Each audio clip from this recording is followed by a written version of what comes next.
Thank you very much. What a lovely view on our business, I'm sure. Isn't it cheerful? Yes, I know. Definitely. I know. You're like, why did we invite him? Everyone's depressed now. But do you, in your work, look at useful fact checks and not so useful fact checks? So when do you think this is what we should use resources on? Because obviously you can spend all your time checking facts. Yeah. So we think a little bit about kind of a threshold on something. So for example, I mean, in traditional fact checking, if there's a campaign going on and a candidate has said something and they said it on live television that a lot of people were watching, well, the exposure element of that probably means that's something we should probably check. Is it a fundamental claim in their campaign? That's probably something we should check. And then thinking about that exposure threshold, when it comes to just sort of things spreading on the internet, not necessarily from an official source, we absolutely do think about how much exposure has it gotten so far. So, searching and seeing how many shares has it gotten on Facebook, how many retweets on Twitter, and our calculation is, do we think by debunking this or engaging with this piece of information, are we actually going to expose more people to this claim and potentially infect them with the claim even though we're knocking it down? Because a lot of the research that's been done on rumors says that there is a connection between repetition and belief. So if you have something that maybe 100 people have tweeted, and you get 5 news organizations with their debunkers all scrambling to publish stories and say this thing is not true, you've multiplied its audience by exponentially. And even if you're saying it's not true, it's still going to stick in people's heads. So we look at the amount of exposure it's gotten, looking at social shares, looking at traffic. And then the other factor that we usually, 2 factors we throw in there. One is, has anyone really influential, like a prominent politician or someone, amplified this? Because that can give it a certain more element of believability. And the last one, specific to our platform, is if it's not something that has huge public interest and consequences, we ask ourselves, do we think that the average BuzzFeed News reader will have encountered this? So if it's sort of on the end where engagement is sort of middling, hasn't been amplified by anybody really influential, and it's in this zone where we don't think a lot of people who read BuzzFeed would have seen it, then we would probably just kind of pass and watch it. So there are some calculations, but it's like I can't give you the exact number of how many shares because it's different for everyone, and it's really just more about having that thinking and conversation. But when and perhaps how did the big change come? I mean, you're a pioneer in this field that obviously everyone should do fact checks whenever they're a journalist, whether it's in the 1930s or in 2019. Right. But was there a certain shift when you saw something different happening? Yeah, I think it was around 2013, 2014. So fairly recently. Yeah, I mean, for me, it felt pretty recent. And I think one piece of that is when Facebook decided to put an emphasis on news in the news feed. And I know I've mentioned Facebook so many times tonight, and I probably haven't talked enough about private messaging platforms like WhatsApp or Messenger, because they're absolutely a factor as well. But when Facebook decided, I think the background on that is Twitter was a place where a lot of journalists were, a lot of news was being shared, and I think Facebook wanted to kind of take that mantle away. And so when Facebook started to become this massive traffic driver to news and people started to see tremendous amounts of news in their news feed, all of a sudden you had more than 1 billion people around the world being exposed to tons of stuff. You had this fire hose of traffic that could earn money. And so that created kind of the supply problem. There was a huge amount of people who realized, I could just make stuff up and put it on Facebook and I'll make a lot of money. I mean, literally, there were sites doing that as early as 2012. So I think that then created this response among people in the media to think about we should maybe have dedicated viral debunking and really look at this more. So to me, that was sort of the cause and effect of why it's become such a thing. And then it came into politics and could make huge changes. Yeah, I mean, that was the impetus for Facebook actually doing something about it. I mean, I spoke to someone at Facebook in 2014, in the fall of 2014. I had been, running Emergent, and I had been building a list of what at the time I called fake news websites. Never imagined to me this would be a global term. And they were 100% false stories. They were created to deceive, and they were there to make money. So I classified that different than propaganda, which was more about, changing minds or that kind of thing. This was just about money. And I spoke to somebody at Facebook, and I remember the thing I took away from the conversation was that they were like, yeah, we don't like what these sites are doing, but they sort of asked me, so at Emergent, have you figured out the automatic way of identifying, these false stories? And I was like, no, there's me and a research assistant who are, looking and finding things. And there was palpable disappointment because at the scale they operate at, if you can't automate things at a certain point, it's just, they didn't really want to do it. But the political outcry after 2016, yes, created that motivation to do something. And can that in itself become a risk for a media organization? And in what way? Yeah, one risk in general is just the silencing of free speech. We now have, in many countries, the majority of public discussion in a lot of ways, or a significant part of public discussion, is taking place on platforms owned by massive companies in Silicon Valley. And suddenly they're the ones having to make decisions about leaving something up, taking something down. And they've pushed that decision making largely to underpaid people who are, go through 6 weeks of training, who are exposed to tremendous amounts of, really gross, violent imagery, and who are traumatized from it in many cases. So the danger is that we've outsourced all of this to them, and they don't really want the job at all, which is why they then outsource it to other people.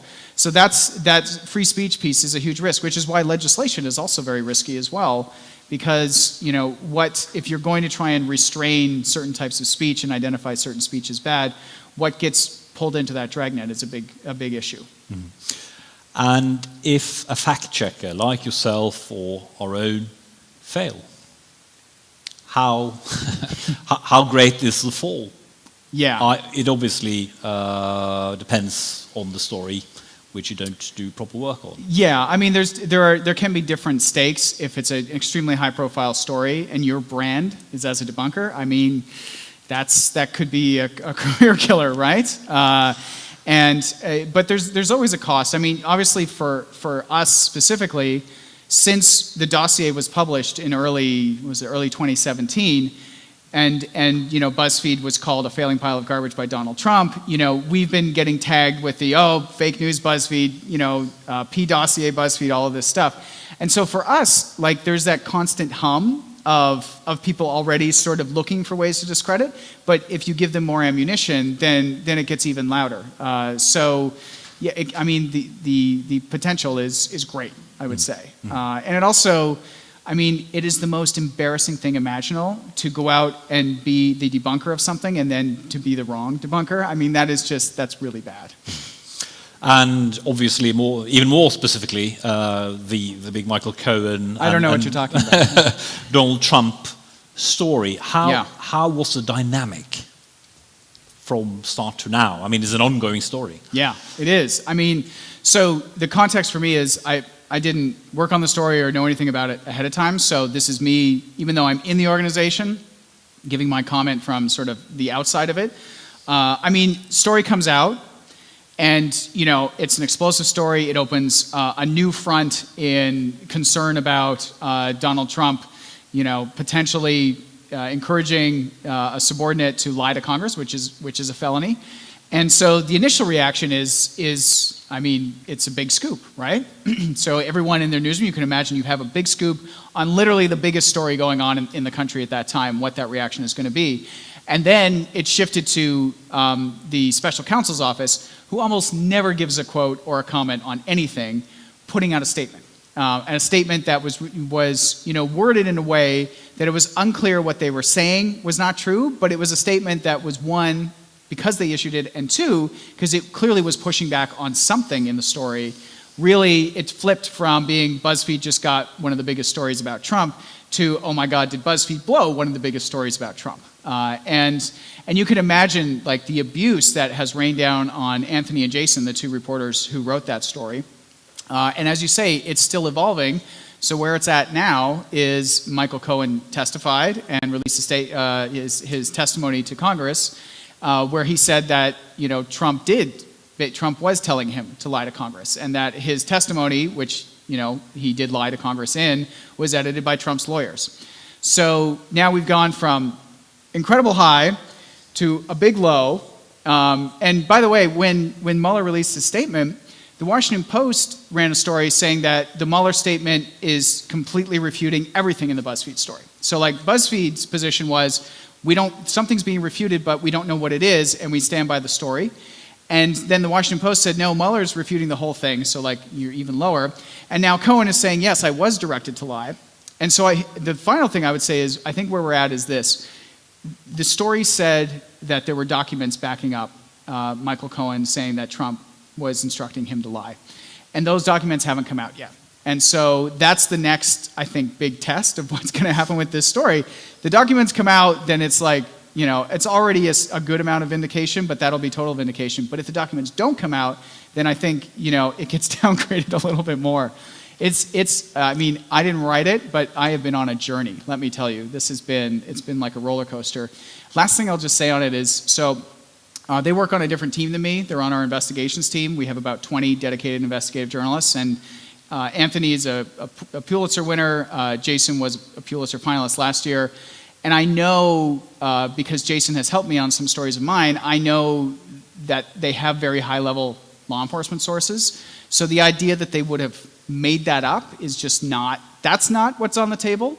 But the question is, what did their sources tell them, and what did they see of evidence from their sources, and what of that, and why is Mueller disputing some of that? And I don't know the answers to those things, but it is an ongoing saga now. Definitely. Yeah.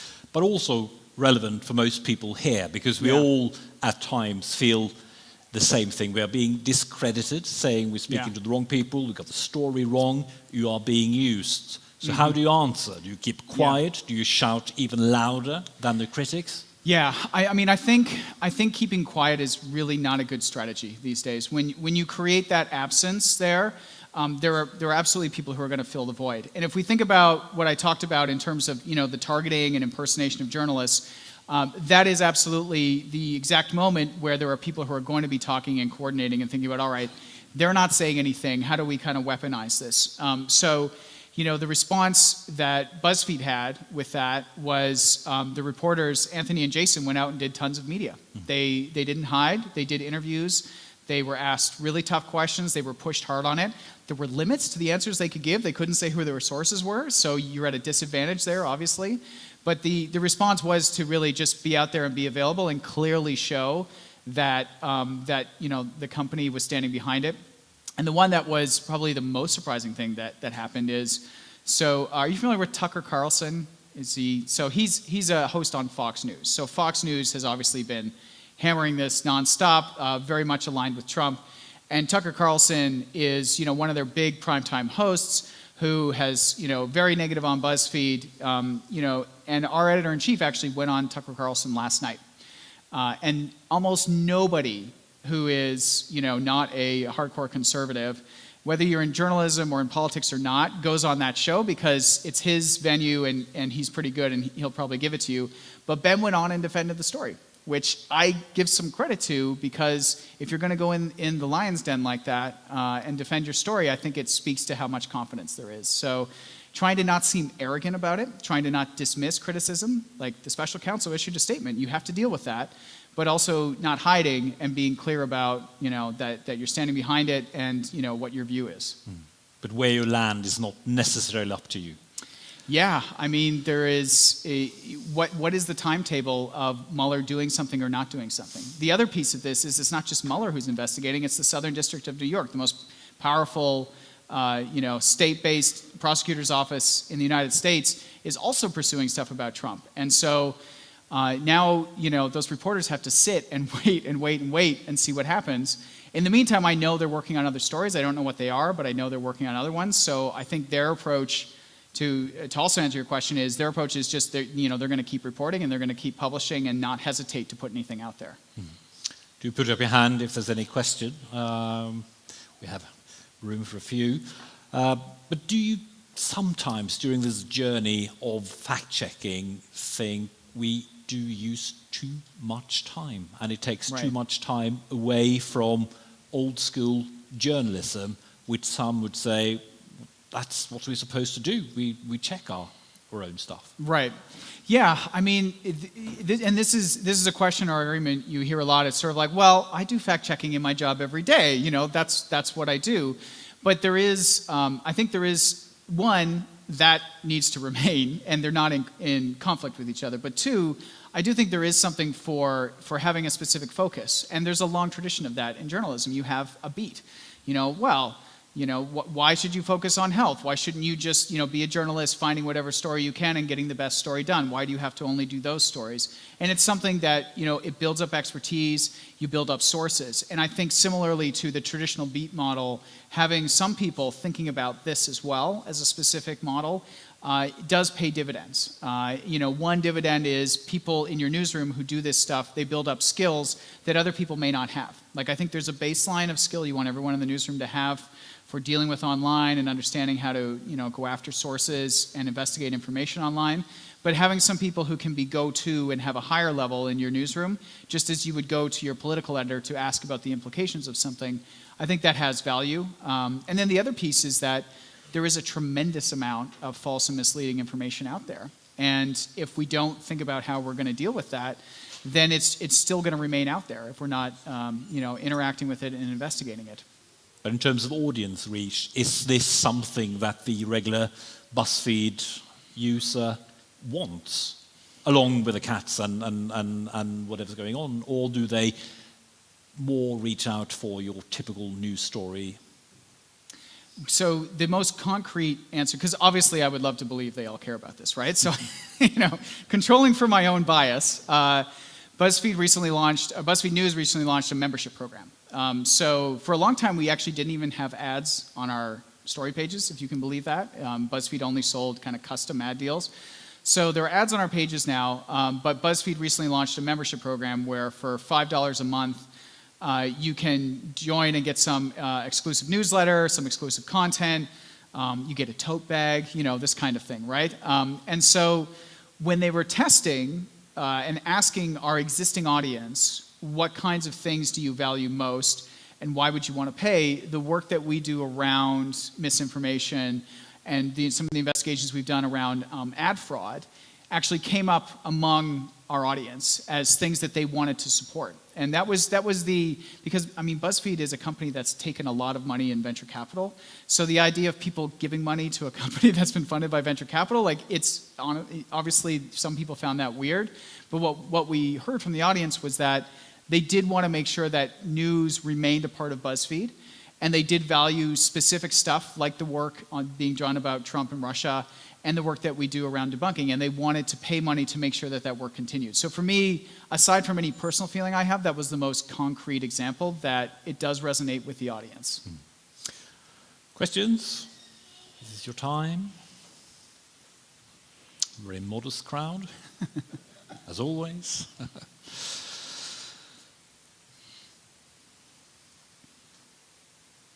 Okay. But do you think we can win, or will it move journalism even further, using more resources on fighting stories? I mean, one element is the actual fake news. Another element, which I and a lot of people here see quite often, is how they try to make us into fake news. The mainstream media, we lie, we do our wrong things. Yeah, and I mean, that element, it's sort of the example with the quote from the woman about getting to the point where she really wasn't, she knew she couldn't trust mainstream, she didn't know what she could trust. And that, I mean, there is, I think, a concerted effort to do that by people who stand to benefit from that. If you delegitimize mainstream media and journalism as a whole, then you create that opportunity, you know, you create something for you to just be able to drive through and give your content and give your point of view and have them really rely on a lot of times what is just purely opinion-driven stuff than actually reporting-driven. And you know, that is the danger. And it's, I think, a greater danger now than it's been in a while, particularly because Trump has really legitimized the act of delegitimizing media. You know, usually, as genuine or not as you feel it is, you know, U.S. presidents typically will stand up for a free press. They will not use that kind of rhetoric. And when governments around the world would, you know, restrain a free press, they would speak out. Now you have a situation where, because of his rhetoric, you have authoritarian governments around the world who are adopting that rhetoric and know there won't be any kind of international condemnation. And so that is a huge risk, and it's already having consequences in certain countries, and it's also been something that has led to the passage of so-called fake news laws in countries. Like there are some really bad laws that have been passed that are basically for criminalizing the opposition and criminalizing the press. So I think that is one of the risks there. And when people ask about, well, what's the point of fact-checking Trump? There's a great reporter at the Toronto Star, Daniel Dale, who's constantly fact-checking every Trump speech. And if you don't offer some kind of context and pushback, if you don't do that work, then you're basically ceding the ground, is kind of my view on it. And I think you do have to think strategically about it, but to just sort of say, he says so many false things, why would we bother cataloging them all? The point is that it matters, and the point is that it's different than it was before, and you have to find ways to quantify why it's different so that people, who have not totally given up on fact-based stuff are able to find that and make decisions based on that. Okay, thank you very much. Craig Silverman. Thank you.